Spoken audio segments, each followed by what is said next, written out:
realmente interesante este libro, Cómo derrotar la inflación para avanzar hacia el desarrollo económico y el progreso social. Título muy fuerte, más en este momento, ¿no? Así es, porque la inflación se está transformando nuevamente en uno de los problemas principales, y yo pienso que el próximo gobierno, para tener chances de éxito en su manejo económico y en su política social, tiene que comenzar derrotando a la inflación, para crear un clima que le permita encarar todas las otras reformas económicas necesarias para resolver los muchos problemas que hay acumulados en la economía argentina. Ahora, pero decirlo parece fácil, después en la realidad, ¿cómo se hace eso? Bueno, tuvimos 45 años de inflación, desde mediados de los 40 hasta el año 1990, todos los tipos de inflación. Primero, lo que podríamos denominar inflación persistente, entre 10 y 30% anual por muchos años. Luego un periodo de estanflación muy bravo, que fue desde el 75, desde el denominado Rodrigazo hasta el 90, donde la inflación nunca bajó del 100% anual y la economía estaba estancada. Y después tuvimos hiperinflación en el 89, 90, pero después tuvimos una década de estabilidad. Y de deflación también, y de deflación, porque bajaron los precios también. Sí, al final era también de deflación, lo cual no es bueno. En realidad es mejor la estabilidad. No hay que tener ni inflación ni deflación, porque los dos extremos son malos, ¿no? Ahora, si pudimos tener una década de estabilidad del 91 al 2001, ¿por qué no la vamos a poder volver a tener a la estabilidad, ¿no? Y eso es lo que yo planteo en este libro. Es posible volver a tener un clima de estabilidad.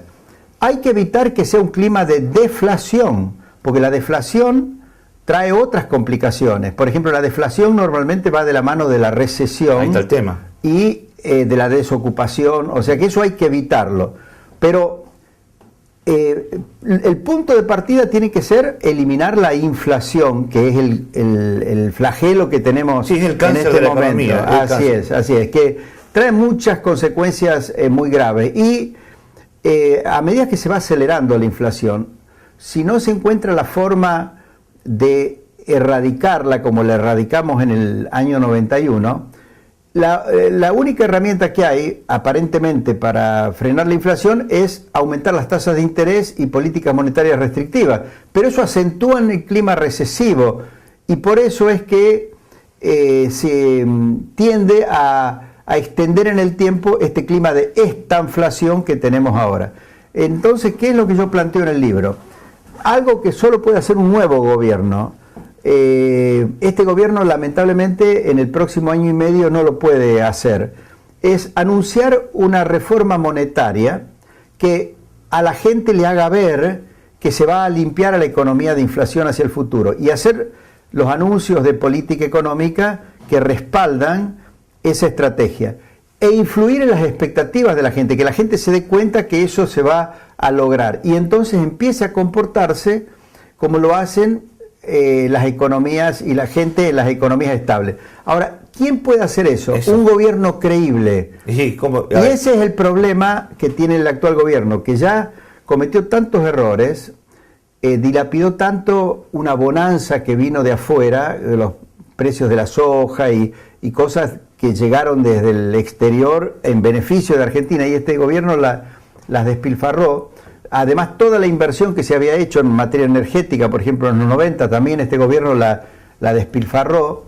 Entonces, ahora estamos viviendo un clima de estanflación que le crea desesperanza a todo el mundo, y en general la gente al gobierno no le cree. Por eso el margen de maniobra de este gobierno para resolver los problemas es reducido.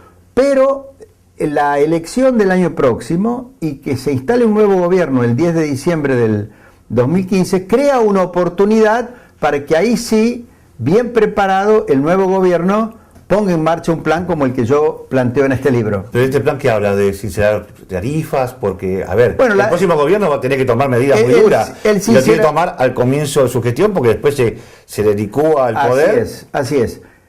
El sinceramiento de las tarifas y de muchos otros precios que hoy están artificialmente deprimidos, como por ejemplo los precios que reciben los productores agropecuarios, que están deprimidos por las retenciones y por el desfasaje entre el dólar oficial y el dólar paralelo o el dólar blue. También los precios de los alimentos en general están reprimidos por prohibiciones para exportar, como las que afectaron y siguen afectando a la carne y al trigo. Todo eso se tiene que sincerar todo. ¿Se puede pasar de la situación que hoy tenemos, bloqueado, poder importar, sacar dinero, llegar a un mercado donde volvamos como era antes, que uno podía comprar dólares, era libremente? Sí, eso es lo que va a tener que hacer el nuevo gobierno. Este gobierno no lo puede hacer porque, como no inspira confianza, inicialmente se produciría una devaluación muy fuerte, como la que se produjo cuando el Rodrigazo, en el año 75, y obviamente eso desataría presiones, pujas distributivas, que terminarían multiplicando la inflación y transformándolo en un fenómeno más gravoso todavía de lo que es ahora. Pero un nuevo gobierno sí puede remover todas las restricciones que hay para compra y venta de dólares, dejar que se unifique el mercado y si al mismo tiempo anuncia un buen programa económico, es probable que en ese mercado la moneda se estabilice y la inflación pueda bajar sin agravar la recesión, al contrario, creando condiciones para que pueda haber una reactivación de la economía. Pero no es una operación fácil, yo por eso le dedico todo un libro. Si se pudiera resumir en tres líneas, claro, obviamente no justificaría escribir un libro, ¿no? Ahora, yo digo, porque a ver, volvamos un poquito para atrás, usted tuvo varias etapas en la economía argentina, más fue uno de los niños prodigios, porque con 23 años ya era funcionario de jerarquía, no solo en el país, sino en Córdoba, en varios lugares. Usted tuvo la suerte de estar donde se cortaban las decisiones o se tomaban las decisiones más importantes del país. Y hubo etapas nefastas, como por ahí, como dicen algunos, que por ahí que el 1 a 1 lo consideran nefasto, cuando muchos empresarios y productores dicen que fue la época dorada del crecimiento de la Argentina. Es decir, estas posiciones antagónicas que hay hoy en la sociedad, que creen que el 1 a 1 fue malísimo, y alguno que fue virtuoso porque generó un crecimiento en todas las áreas. Es decir, ¿usted cómo lo siente? ¿Cómo lo vivió? Bueno, ¿y qué resultado, digamos, qué análisis hace después de todo este tiempo? Bueno, yo en lugar de hablar del 1 a 1, prefiero hablar de convertibilidad y estabilidad. Eso, nadie ataca la estabilidad. Todo el mundo quiere que haya estabilidad, porque los países que progresan son los países que tienen estabilidad, donde la inflación es muy baja, 2%, 3% anual. La convertibilidad nos permitió limpiar de inflación a la economía y empezar a funcionar como una economía estable. Y además eso, en los primeros 8 años, desde los 21 al 98, la economía creció, se crearon empleos, se modernizó el aparato productivo, hubo un gran aumento de la productividad del sector agropecuario, empezaron a funcionar los puertos con más eficiencia.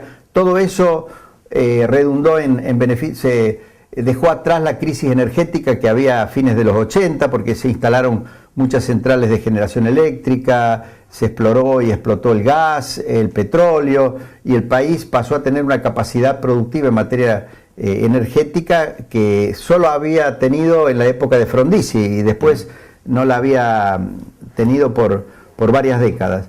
Todo eso son los beneficios que trajo la estabilidad y que vino de la mano de la convertibilidad.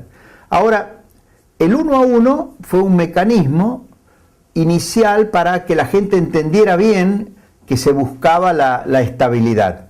Pero no era necesario mantenerlo indefinidamente. Y de hecho, en el 2001, cuando yo introduje lo que se denominó la cesta de monedas, se estaba empezando a flexibilizar. Y en un determinado momento tendría que haber funcionado la convertibilidad como funciona, por ejemplo, en Perú, o en Uruguay, o en Bolivia, o en Paraguay, con dos monedas, el dólar y la moneda nacional, fluctuantes, pero no con una tendencia permanente a desvalorizarse la moneda nacional, porque si no todo el mundo obviamente se manejaría con la moneda extranjera, sino con una política monetaria que apunte a mantener la estabilidad, que es lo que yo propongo.